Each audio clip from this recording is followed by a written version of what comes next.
The bottle was in her hand, 37 pills. She had counted them twice. The door was locked. The windows were closed. Her phone was turned off, and for the first time in weeks, nobody was texting her pictures of her own naked body with laughing emojis attached. Nobody was calling her names. Nobody was asking if they could have a turn with the girl who had become the most downloaded image in her entire college. Anya pressed her back against the cold bathroom wall and slid down until she was sitting on the tile floor. The pills rattled softly inside the plastic container. Her hands were shaking so badly that the sound was almost rhythmic, like a death rattle, like a countdown she never asked to begin. She was 19 years old. 19. She should have been worrying about exams. She should have been laughing with friends in the cafeteria. She should have been dreaming about her future, about the career she wanted, about the woman she hoped to become. Instead, she was sitting on a bathroom floor at 2 a.m, holding enough medication to stop her heart, and the only thought cycling through her mind was a single, desperate question. Why me? She tilted her head back and looked at the ceiling as if God himself might be hiding there, as if he might lean down and offer her an answer that made sense. But the ceiling was just a ceiling. White paint, a small crack in the corner, a water stain from a leak that had been fixed years ago but had left its mark anyway. Just like her. She had been fixed once. She had been whole once. But the stain remained. The damage was done. And no amount of scrubbing, no amount of pretending, no amount of hopping could erase what everyone had seen. Her mother was sleeping in the next room. Her mother, who still believed her daughter was just going through a rough patch. Her mother, who had no idea that her only child was moments away from making a decision that could never be undone. Anya looked at the pills again. This was the night. This was the moment. This was the ending she had written for herself because she could not imagine a story where the pain ever stopped. But before she opened that bottle, before she made the choice that would shatter her mother's world forever, she did something she had almost forgotten how to do. She prayed. Not a long prayer. Not a fancy prayer. Not the kind of prayer she had been taught in Sunday school as a little girl, with all the proper words and the right structure and the respectful closing. No, this prayer was raw. This prayer was broken. This prayer was the last gasp of a drowning soul reaching for any hand that might pull her up. She whispered 5 words into the darkness. God, please save me. And then she waited. She waited for the silence to crush her. She waited for the emptiness to confirm what she already believed, that she was alone in this universe, that nobody cared, that not even the creator of all things could be bothered to answer the prayer of a ruined girl sitting on a bathroom floor with pills in her hand and shame in her heart. But something happened, something she cannot explain to this day, something that defied logic and reason and everything she thought she understood about how the world worked. And that something changed everything. If you stay with me until the end of this story, you will learn the truth that Anya discovered in her darkest moment. You will learn what happens when a human being reaches the absolute bottom of despair and cries out to a God they are not even sure is listening. You will learn how one whispered prayer in the middle of the night can become the turning point between death and life, between ending and beginning, between giving up and rising up. This is not just a story about survival. This is a story about divine intervention. This is a story about the moment when God reaches down into the pit and lifts someone out, not because they deserved it, not because they had earned it, but simply because they asked. And if you have ever felt like Anya, if you have ever sat in your own darkness wondering if there is any point in continuing, if you have ever asked, "Why me?" and received only silence in response, then this story is for you. Because God heard her, and he hears you too. To understand how Anya ended up on that bathroom floor, we need to go back. Not far, just a few months, just enough to see the road that led her to the edge of oblivion. Anya grew up in a small town where everybody knew everybody and secrets were almost impossible to keep. Her father had left when she was 7, walked out one morning with a suitcase and a vague promise to call, and she never saw him again. Her mother raised her alone, working 2 jobs to make sure Anya had food on the table and clothes on her back, and a chance at an education that might lead somewhere better. Anya was a good student, not brilliant but diligent. She worked hard. She followed the rules. She believed, perhaps naively, that if she just kept her head down and did the right things, life would reward her with something beautiful. She believed in love. Oh, how she believed in love. She had watched romantic movies with her mother on Saturday nights, curled up on the couch with popcorn and dreams. She had read books about soulmates and destined connections and the kind of love that conquers all obstacles. She had built an entire fantasy in her mind about the day when someone would look at her and see her, truly see her, and choose to stay. When she was 18, that fantasy seemed to come true. His name was Vikram. He was tall and charming and had a smile that made her forget every insecurity she had ever carried. He noticed her in class one day, caught her eye across the room, and something electric passed between them. Or at least, that is what Anya believed. That is what she wanted to believe. Their relationship started slowly, the way all beautiful things seem to start. Coffee dates that turned into walks that turned into long conversations that stretched past midnight. He asked her questions about her dreams, her fears, her hopes for the future. He listened in a way nobody had ever listened before. He made her feel seen. "You are different," he told her one night, his fingers tracing gentle patterns on her hand. "You are not like other girls, you are special." She believed him. Why would she not believe him? He was her first love, her first everything. And when you are young and desperate to be loved, when you have grown up without a father and spent your whole life wondering if you were enough, you do not question the person who finally makes you feel like you matter. Months passed. The relationship deepened. Vikram became her entire world. She stopped spending as much time with her friends. She stopped calling her mother as often. She poured every ounce of her emotional energy into this boy who had promised her forever. And then he asked for something she was not sure she was ready to give. "Don't you trust me?" he said one night when she hesitated. "I would never hurt you. I would never share anything private. This is just between us. This is just proof that you love me." Proof. That word echoed in her mind. Proof. As if all the time she had spent with him, all the devotion she had shown, all the ways she had changed her life to accommodate his needs, none of that was proof enough. As if he needed something more, something permanent, something he could hold. She did not want to do it. Somewhere deep inside her, a small voice whispered that this was wrong, that love should not require proof, that a man who truly cared for her would never pressure her like this. But that voice was quiet, and Vikram's voice was loud, and her fear of losing him was louder still. So she did it. She took the photos. She sent them through the private messaging app he had chosen, the one he swore was completely secure, the one he promised nobody else could ever access.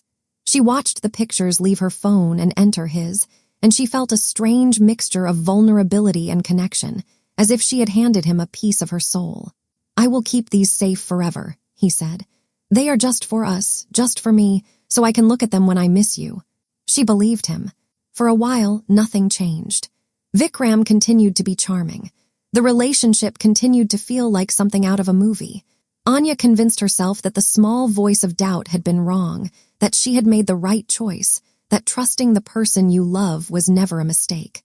And then, without warning, everything fell apart. It started with a text message. 3 words that seemed innocent enough on the surface, but carried a weight that would crush her entire existence. "We need to talk." Anya's heart sank. She had heard stories about those words. She had seen friends receive them and crumble.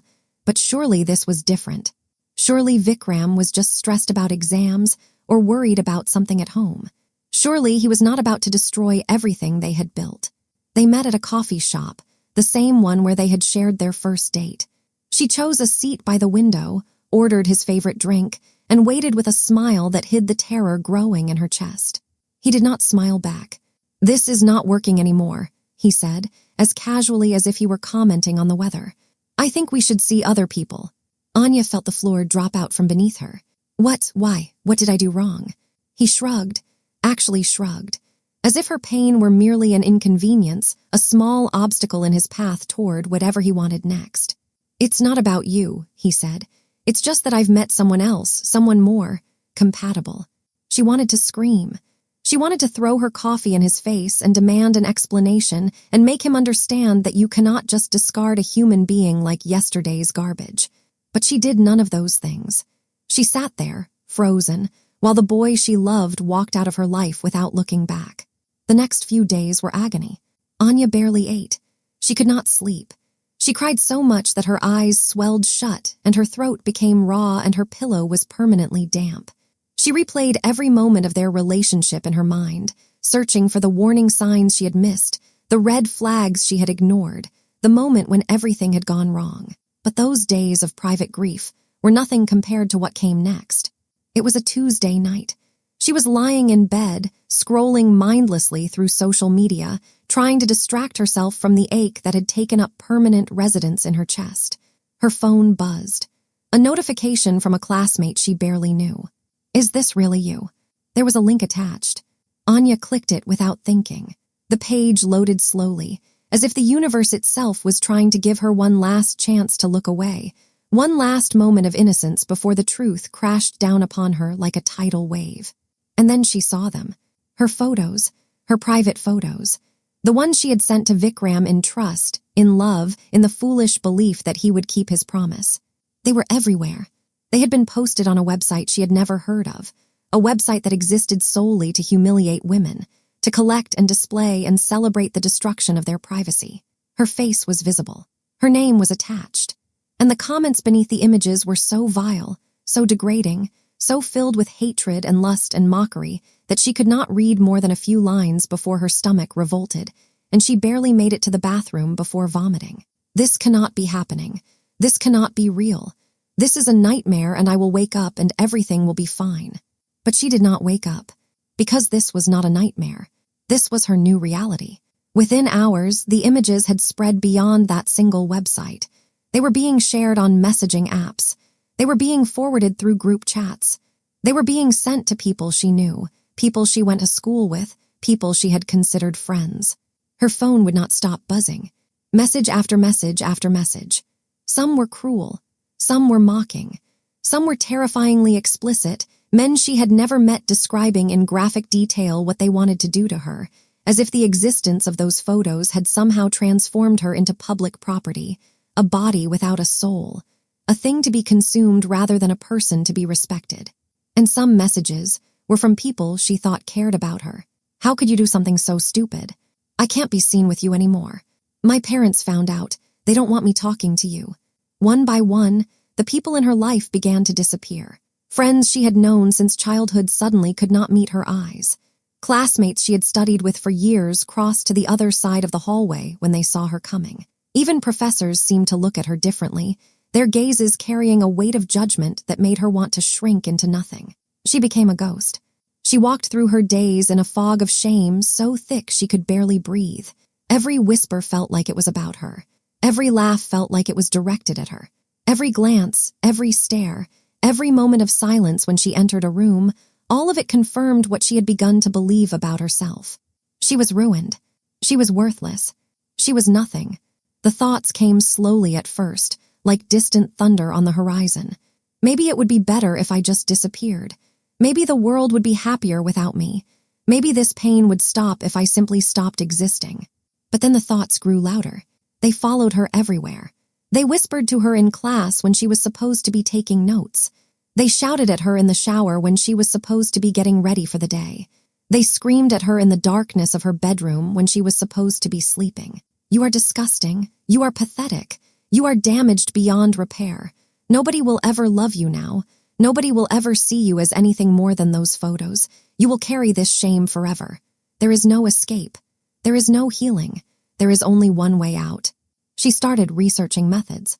She spent hours reading about the quickest ways to end a life, the least painful options, the approaches that would guarantee she never had to face another day of this humiliation. She wrote letters in her head, drafts of goodbye notes that she never put on paper, but rehearsed so many times they became a kind of grim poetry.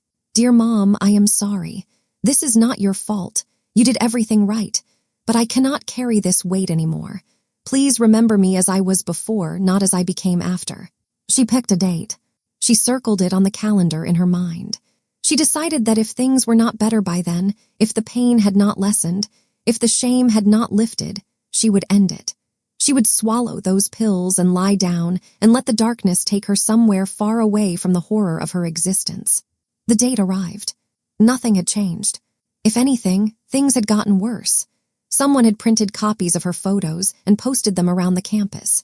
She had walked into the library one morning and seen her own naked body taped to a bulletin board, surrounded by obscene comments written in marker. She had ripped it down with shaking hands while a group of students watched and laughed. That was the day she stopped going to class. That was the day she stopped leaving her room. That was the day she counted the pills and confirmed that she had enough.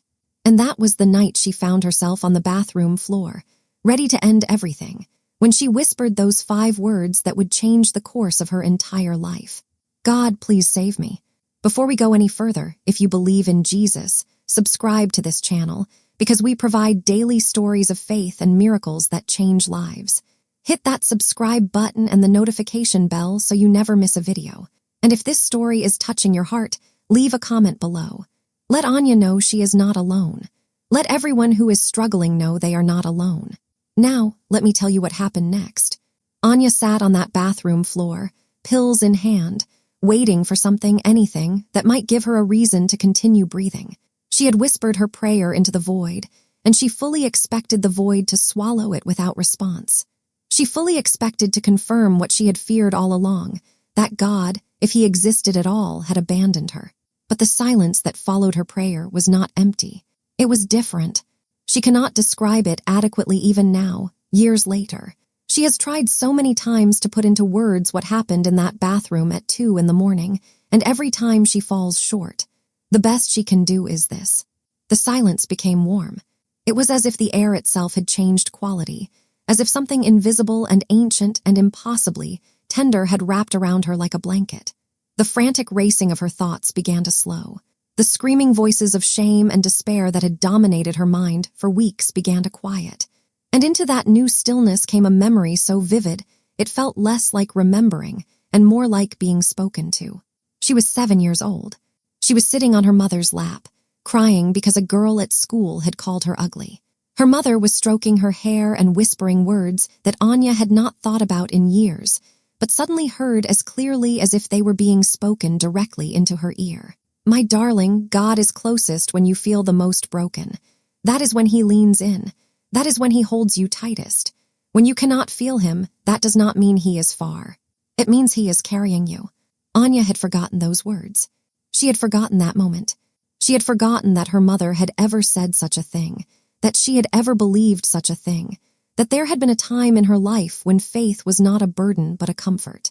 But there, on the bathroom floor, the memory returned with such force that it stole her breath. God is closest when you feel the most broken. Was she broken? Yes, shattered into a million pieces. So where was God? She looked around the bathroom as if expecting to see someone standing there, but she was alone. The same white walls, the same cracked ceiling, the same fluorescent light buzzing overhead.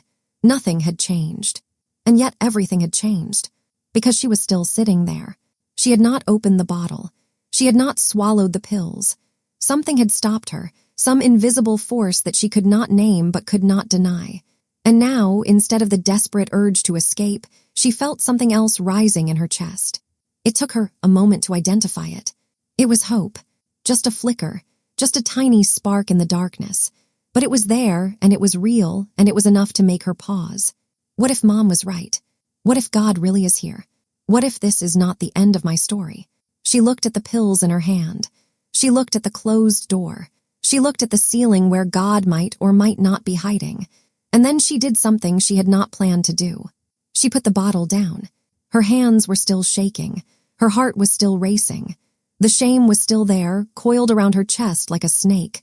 But something had shifted. Something had cracked open. Something had let in a tiny ray of light. She picked up her phone. Not to look at the messages. Not to see the comments. Not to torture herself with more evidence of her humiliation. No, she opened a browser and typed in 3 words. Crisis helpline number. The results appeared instantly. A phone number. A promise that someone would listen. An assurance that the call was confidential, that no one would judge, that help was available 24 hours a day. Anya stared at the number for a long time. Could she really do this? Could she really tell a stranger what had happened? Could she really admit out loud that she had been moments away from ending her own life? The shame whispered its objections. They will think you are pathetic. They will think you are weak. They will probably recognize your name and know exactly who you are and what you did.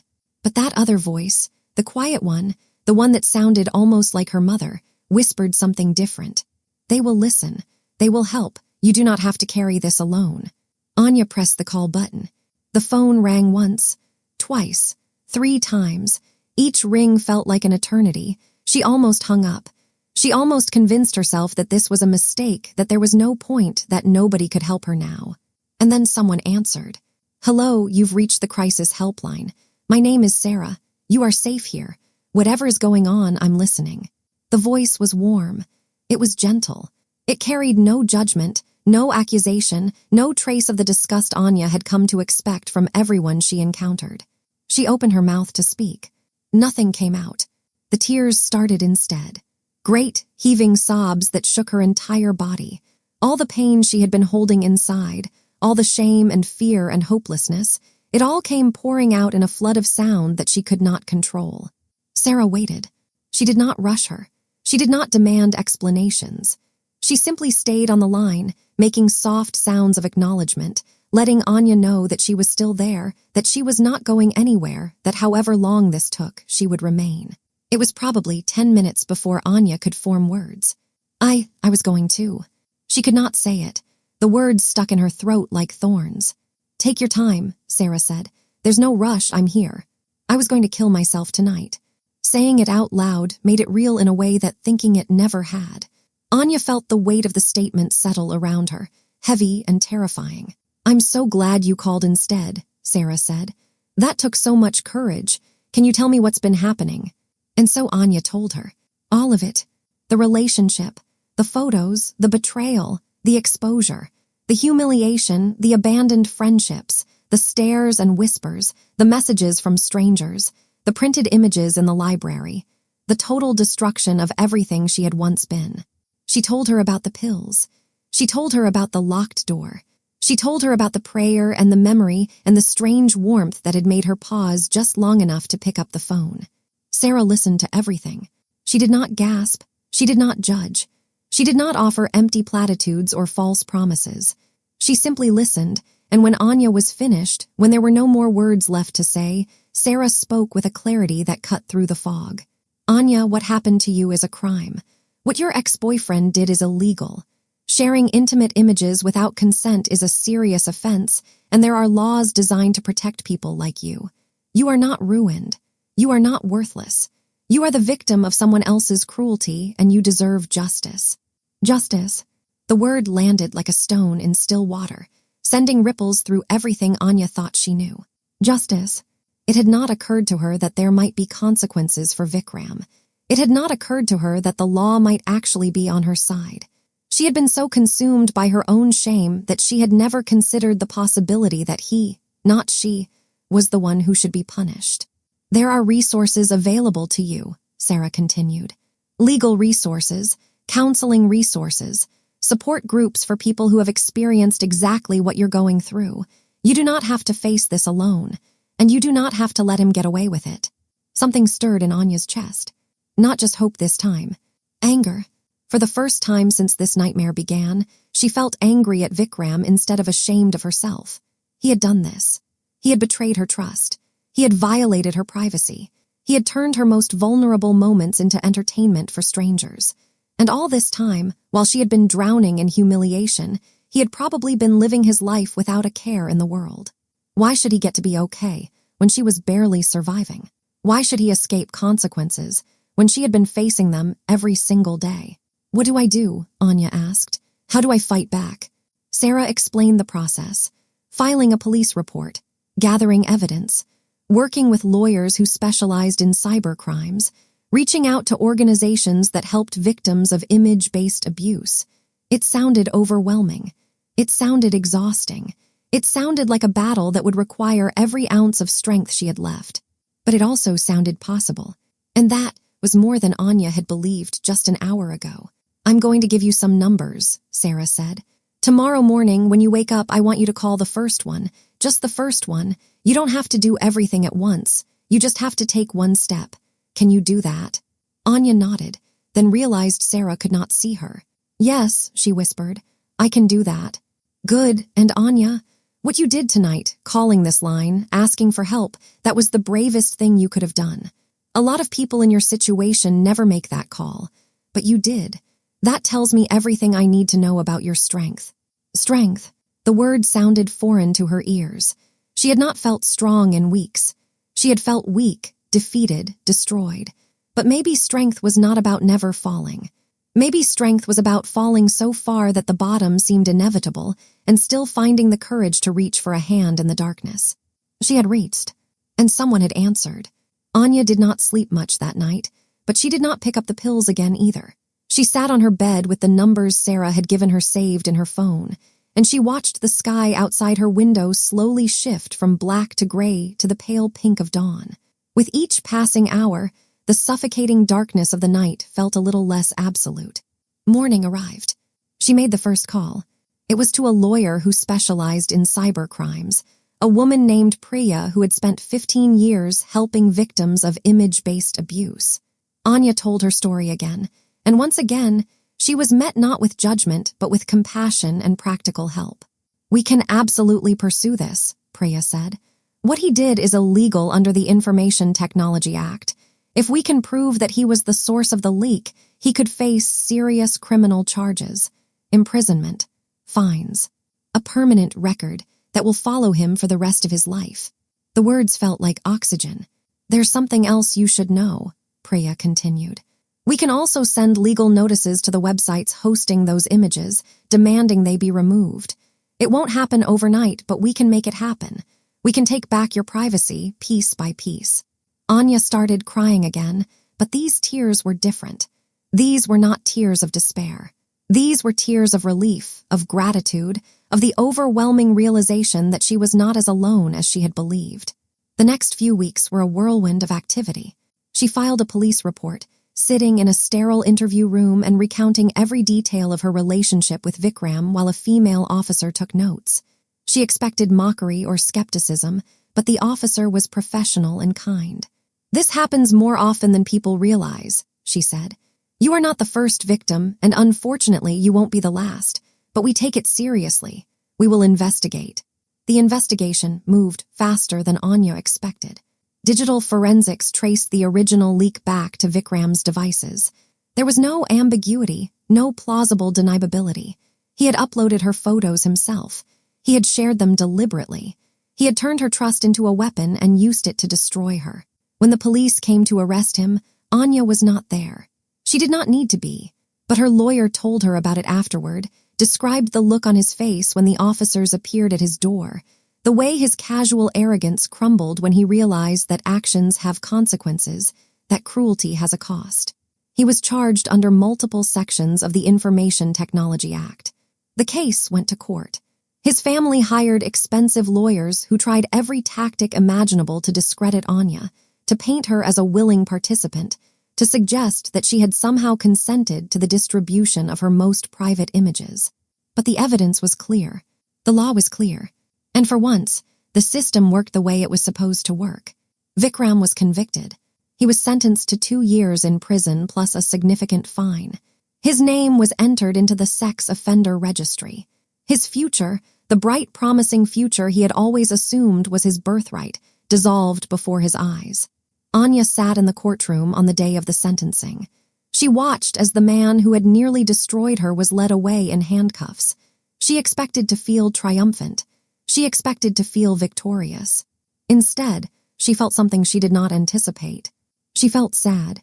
Not sad for herself, not sad for what she had lost, but sad for him, for the person he could have been if he had chosen kindness instead of cruelty, integrity instead of exploitation. She felt sad for the waste of it all, for the unnecessary suffering he had caused, for the lives that would never be the same because of choices he did not have to make. But beneath the sadness, there was something else. There was peace. It was over. The nightmare was finally over. Not the memories, not the lingering shame that still surfaced sometimes in quiet moments, but the active horror, the ongoing violation, the sense that her life was spiraling out of control with no way to stop it. That was over. She had survived. The healing did not happen overnight. Anya spent months in therapy, unpacking not just the trauma of the image leak, but the deeper wounds that had made her vulnerable in the first place. The absent father, the desperate need for validation, the belief that love required sacrifice, that keeping someone meant giving them whatever they wanted, that her own boundaries were less important than another person's desires. She learned to set boundaries. She learned to recognize red flags. She learned that trust should be earned gradually, not demanded immediately, and that anyone who pressures you to prove your love through actions that make you uncomfortable is not someone who loves you at all. She also learned something unexpected about shame. Shame, her therapist explained, thrives in secrecy. It grows stronger in the dark, feeding on isolation and silence. The way to defeat shame is not to hide from it, but to bring it into the light, to speak about it openly, to discover that you are not alone in your experience, and that the people who truly matter will not abandon you because of something that was done to you against your will. Anya started talking. At first, it was just in the support group her therapist recommended, a room full of women who had experienced similar violations. She listened to their stories and realized that her pain was not unique, that she was part of a sisterhood of survivors who had been hurt by the same cruelty and were fighting to reclaim their lives. Then she started talking more publicly. She wrote an anonymous blog post about her experience. It went viral. Thousands of women reached out to share their own stories, to thank her for speaking up, to tell her that her words had given them the courage to seek help. The anonymity did not last long. Someone figured out who she was. The news spread. And Anya was faced with a choice: retreat back into hiding or step forward and own her story openly. She stepped forward. It was the scariest thing she had ever done, but it was also the most liberating. She gave interviews. She spoke at conferences. She became an advocate for victims of image-based abuse, lobbying for stronger laws and better support systems. The same face that had once been plastered across a humiliation website was now appearing on news programs and magazine covers, not as a victim, but as a voice. People still recognized her